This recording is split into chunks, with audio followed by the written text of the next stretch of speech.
Okay, so myself and Owen are here talking about minding autistic minds because we are four weeks on. Can you believe it? I Away. know.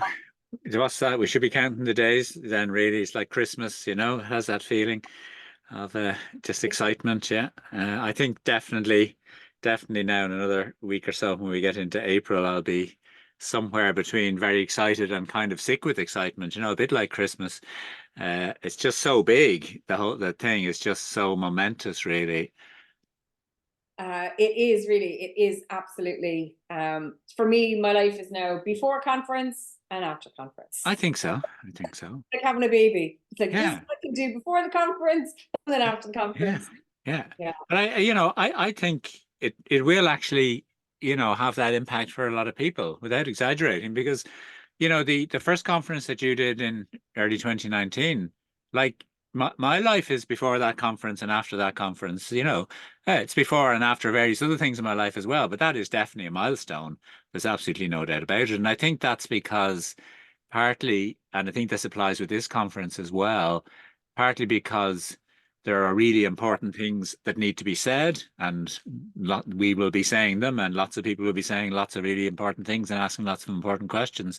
But also just the very fact of getting together and talking and seeing each other and creating that kind of critical mass. That's the two huge things I think that the first conference did. I know there's been conference since, but not with a personal meeting element. But I think that's the two things that happened there, is that really important things were said and people met each other. Yeah. And even for me, I mean, our first conference was 2019, and then anything else we've done has been on big on that scale, has been online. Hmm. And it's not the same one because it was No. like, thanks for a lovely day. There was a few Yeah. chats here and there in WhatsApp and whatever. And then it was like everything was turned off. Hmm. And it was the weirdest feeling because when it's a real life event, we get to chat afterwards. And I I like to know. take things apart. I like to do the post-mortem and Yeah. talk about the important things that have been But, said. but also during the day, there's just this kind of energy that you don't get Yeah. online. It's not that you don't get any energy online, but you don't get the energy that you get of people in a room with the buzz, and they be able to look around and see who's who and who's that, and oh, there's somebody I haven't seen in ages or whatever, or somebody I'm going to be meeting lots. I'm sure you are too, meeting lots of people that I've only met online, Yeah. which will be exciting. So there's all of that, and just the incredible reassurance and validation of being together as autistic people and allies, and not everybody there will be autistic, but that sense of, yeah, this is our world, these are our people, this is all right, and mutually giving each other confidence, I mean, that's so important. I think that's partly what Katie Curley will be talking about, isn't it? The community aspect. Yeah. Yeah, Uh, it is. yeah. And I suppose like that's it. I suppose normally it's well, I suppose we're inviting people into our community on that day or those 2 days, the 24th and 25th of April. So that's in Osprey Hotel in Naas and online too. People can't make it in person. Hmm. But it is about coming in and just seeing autistic people doing our thing. You know what I mean? And I think that's it. It's like we don't need to be telling people what we can do and how we work and how we communicate. Experience it. You just see.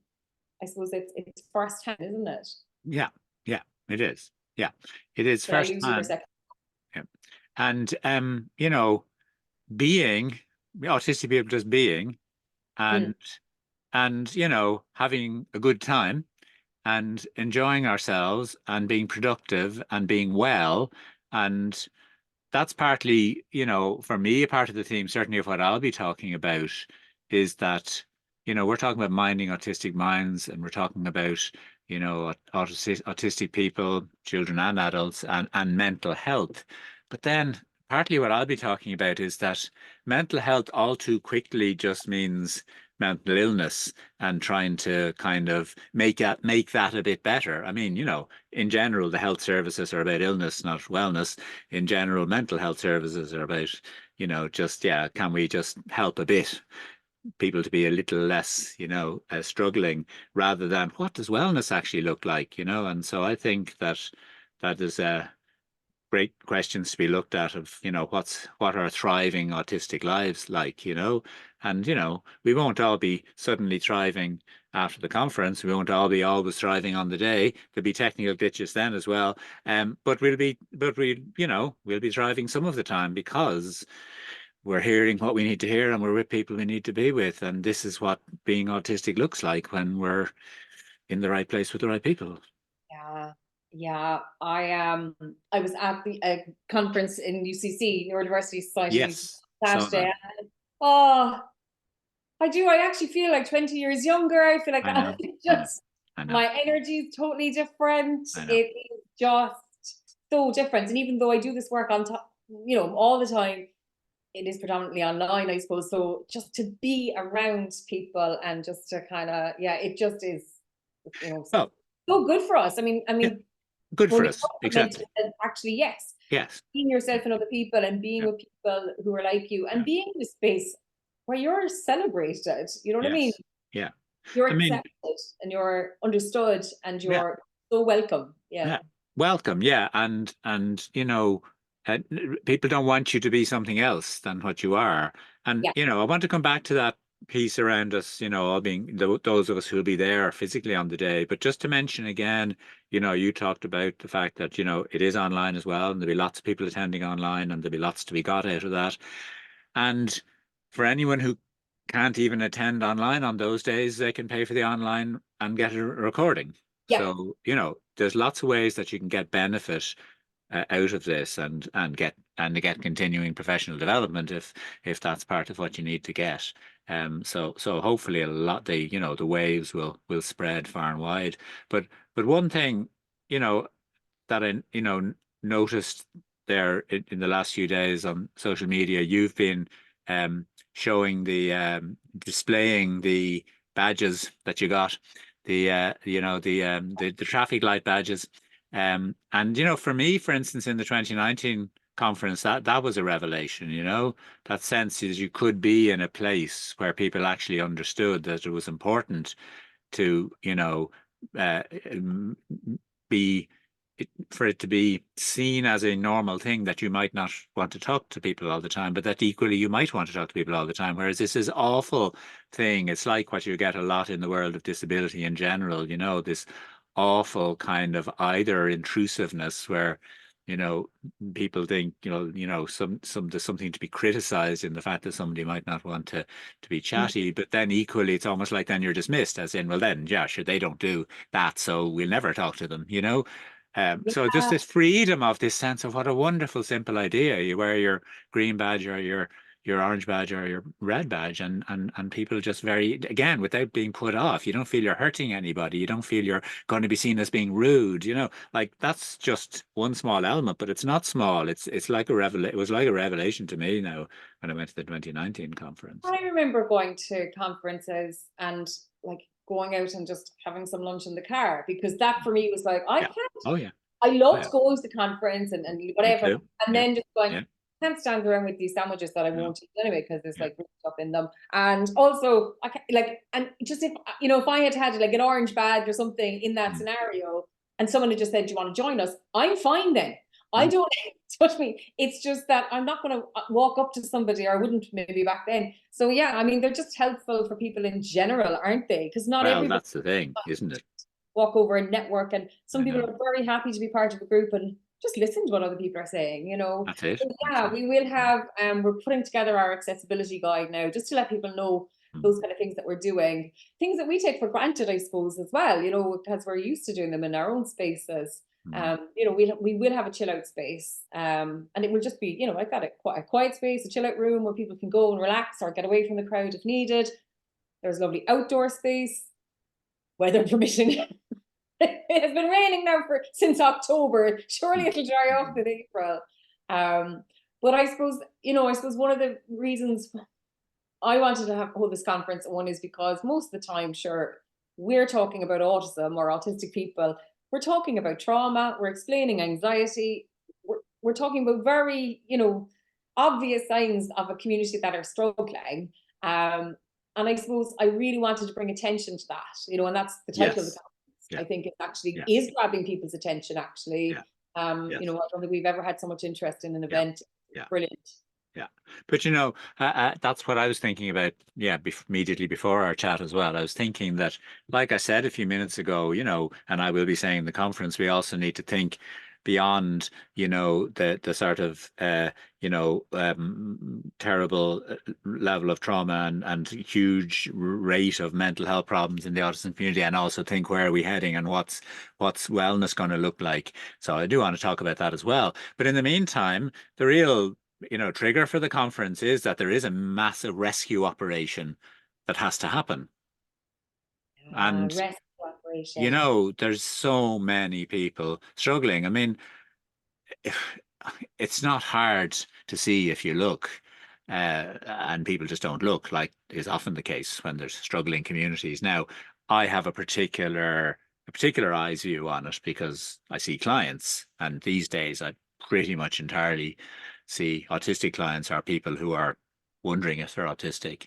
And so, there's just so many stories and so many uh, awful, awful histories, and not just histories as in, this is how I used to be suffering and now I'm doing pretty well, but awful current stories about the setbacks, not just the, if you like, baggage, technical term as we use in counseling and psychotherapy, the baggage that people are carrying, and that is huge. I mean, I think my biggest learning curve as a therapist, as well as an autistic person over the last, say, 5 years, has been just a deeper and deeper, more nuanced understanding of the multiple types of damage that happen to autistic people growing up, even with the best will in the world from people around them.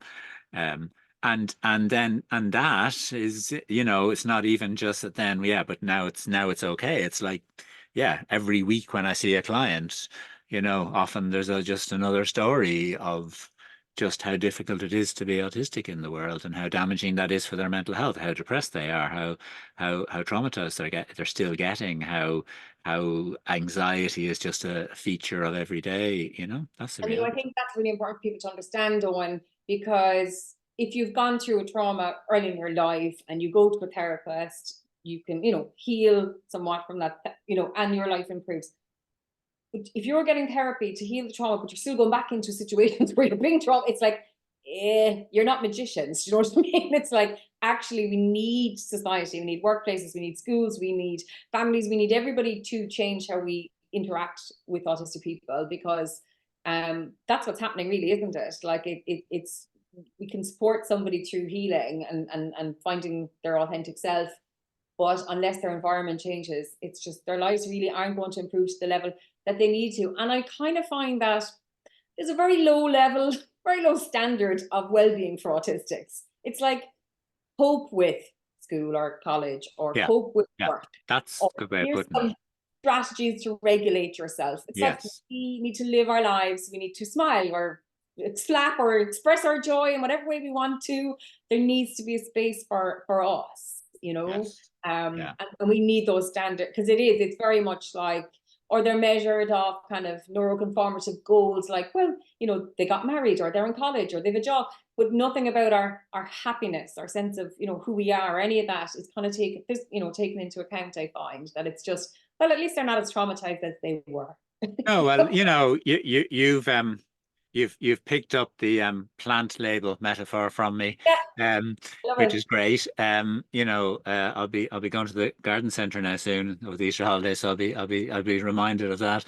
But I was saying there recently that if you buy a plant, there's a plastic label stuck into the soil, and the front it has a picture of the plant and the name of it, but on the back it has, needs full sun, or needs shade, or needs partial sun and shade, needs lots of water, doesn't need too much water, and I think that's a lovely metaphor for thriving, because when we buy a plant and put it in the garden, we're not hoping it'll just survive, you Or know, cope. or cope. We're hoping it will be gorgeous and beautiful, and if it's not coping and it's dying but just about stays alive, we're not happy about that. So, We and want if it to be blossoming. There's the word, blossoming.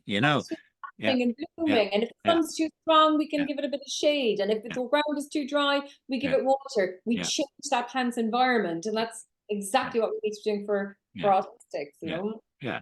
Change the plant's environment or move that plant to a different environment, or whatever is needed, you know, add things to that environment, like, some sort of fertilizer or whatever, we do that, because otherwise, what's the point? So I think, that's certainly one of the themes of the conference, and certainly part of what I'll be focusing on. I mean, there's going to be some very interesting talking.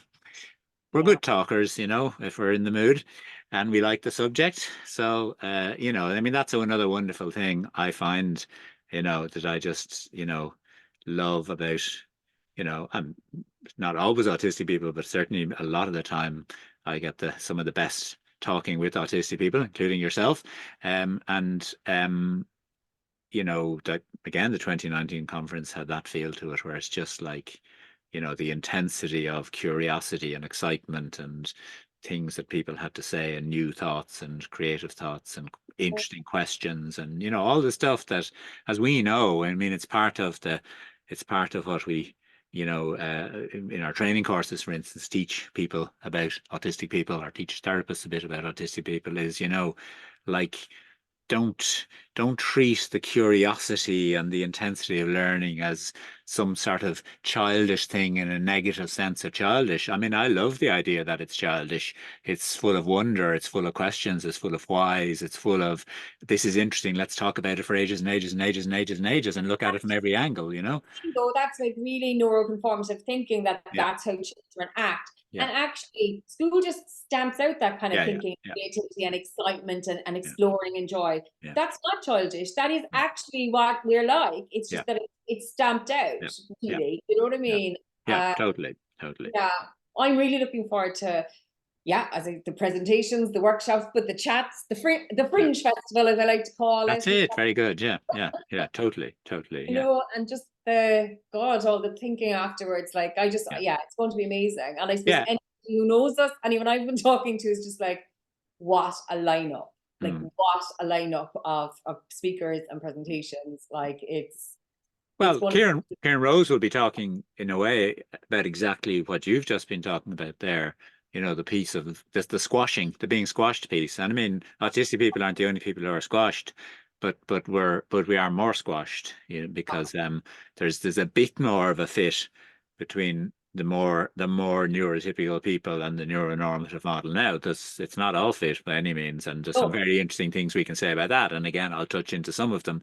But the level of squashing of who we really are, for any neurodivergent people, it's partly what we mean by neurodivergent. We're more vulnerable to that, where less of us is required. It's like more of us has to be chopped off to fit through the square hole, or the round hole, or whatever it is. But square peg in the round hole. But to get through the round hole, there's more bits of us have to be chopped off. And Kieran Rose will be talking a lot about that specifically, because his and other people's, like Amy Pearson's work on masking in the last few years has just been incredible, really. I mean, again, autistically incredible, the level of thought and detail and honesty and self-questioning and, really trying to get it clear and right, it's amazing. I think that's what I love about autistics talking autistically about autistic stuff. It is very real, and it is very honest, and it's very raw at times, and it can be very emotional. And I think that's what's missing sometimes, when people kind of take that little bit that they masking, this kind of, they have a concept, is, again, it's kind of like a superficial concept, and then they kind of try and apply it to their work, or they talk about masking as something that it's really not, that, I mean, like a way to fit in, like, God, how, like, it's a trauma response, it's a way to protect yourself, to keep yourself safe. And I love how much actually I think has been done around that topic in particular. I suppose mainly down to Kieran and Amy. I know there's lots of other people talking about it, but I suppose probably when I found out I was autistic 10 years ago, Kieran was running that campaign drop the mask, encouraging autistic to That's drop. right. That's right. Yeah, yeah, Yeah. yeah. And they have written the book for the moment, at least. It is the essential seminal book on the subject of masking, an incredible addition to the literature. But yeah, you know, it's something I find personally as an autistic person, but also as an autistic person who's really studying being autistic, you know, and you know, being and working with autistic clients and so on, and being involved in training with you and so on.